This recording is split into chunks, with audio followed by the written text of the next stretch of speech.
G'day there. I don't know if you've seen this meme that's been going around online talking about AI, and it's someone being quite clever saying, I don't want AI to do my writing and my art for me so I can do the laundry and dishes.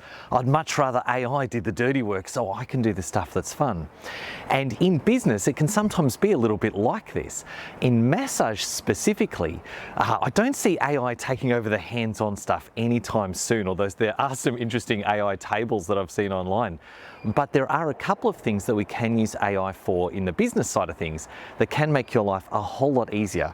Number one is marketing. If you haven't had a go with ChatGPT to help with your marketing yet, definitely give that a go. ChatGPT is free, and it's a great way of being able to get some help and some ideas to generate written content, or even things like scripts for videos just like this.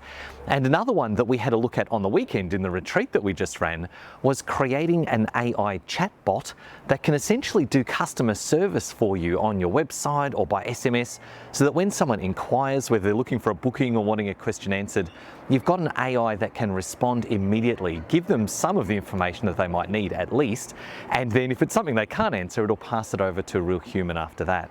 But the whole point is AI can take a whole bunch of that really simple admin stuff that takes your time that you are not needed for, and AI can give you that time back, so you can get back into the stuff that you are really good at, into your genius zone, actually helping your clients and setting the bigger vision for what you want out of your business. So if you haven't had a play around with AI yet, don't be scared of it, don't be too worried about it. Jump in and have a go. A bunch of the tools are free and they're even kind of fun to use. So give it a go, see what you can do.